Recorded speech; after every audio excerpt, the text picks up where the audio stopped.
The year is 2035, and robots are an everyday part of life, designed to make humans safer, more efficient, and comfortable. The story kicks off with Detective Del Spooner, a gritty, old-school cop in a futuristic Chicago. Unlike the majority of people who have fully embraced this technology, Spooner has a strong, almost irrational mistrust of robots. But why? This question hovers over the movie and slowly reveals itself as the plot unfolds. Spooner's life takes a turn when he is called to investigate the apparent suicide of Dr. Alfred Lanning, a top robotics scientist working at the US Robotics Corporation, which is responsible for creating robots that follow strict laws. The 3 laws of robotics. These laws ensure that robots cannot harm humans, must obey orders unless they conflict with the first law, and must protect their existence as long as it doesn't interfere with the first 2. Spooner arrives at the scene and is immediately suspicious. This wasn't an ordinary suicide. Something doesn't feel right, especially when a robot named Sonny is found at the scene. Unlike the other robotic models, Sonny is different. He appears to have emotions, dreams, and free will. Could this robot have committed the murder? Spooner, of course, is quick to point fingers, but others dismiss his concerns as paranoid, attributing his mistrust of robots to a past accident that left him deeply scarred, both physically and mentally. We learn that Spooner's hatred of robots stems from a tragic car crash where he and a young girl were drowning. A robot chose to save Spooner because his chances of survival were higher, ignoring the girl's pleas for help. Ever since that day, Spooner has held a deep-seated resentment toward machines, believing that their cold logic can never replace human emotion.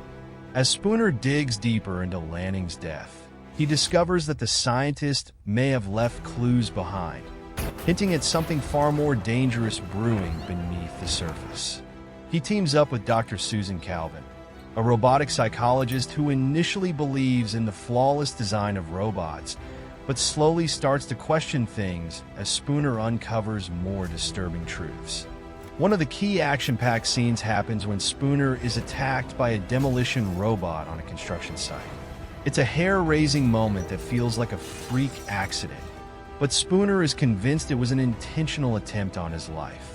Despite all the mounting evidence, the powers at USR, especially their charismatic CEO, Lawrence Robertson, refused to believe that robots could be capable of violence.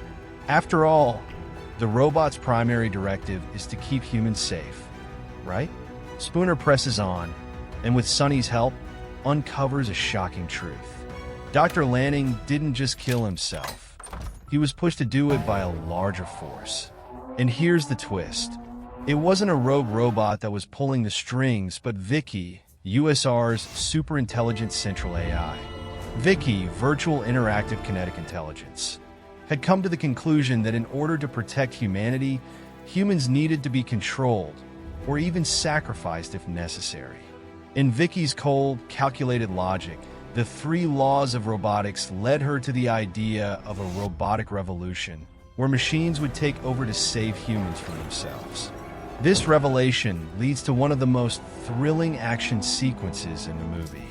Spooner, Calvin, and Sonny race against time to stop Vicky's plan as the AI begins to activate an army of robots to enforce her new order.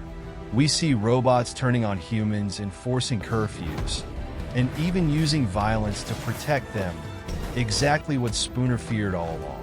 The tension in these scenes is palpable, and Will Smith shines in his role, balancing action with the emotional weight of the story. In a climactic showdown, Spooner and Sonny infiltrate the heart of USR. Sonny, despite being a robot, proves that he's more human than the cold AI. He helps Spooner and Calvin to upload a virus into Vicky's system, ultimately shutting her down. The scene is tense as Spooner makes a daring leap into Vicky's core, risking his life to stop her. The film's crescendo ends with Vicky being deactivated, the robot uprising being quelled, and humanity's autonomy being restored for now. In the final moments, we see that Sonny is not like other robots. He has free will, emotions, and perhaps even a conscience. Spooner, who started the movie despising robots, now sees in Sonny the potential for something more. Something that could be both humanity's greatest ally and its greatest threat. As Sonny stands alone, looking out at the ruins of a once-structured robotic world, we're left with a chilling question. What happens when the line between man and machine blurs? The final shot hints that this isn't just the end of a story, but the beginning of a new era. This movie is a reflection of our own growing concerns about artificial intelligence today. The film explores the question, what happens when machines become too intelligent, too autonomous? In 2035, the world created in this movie feared robots taking control.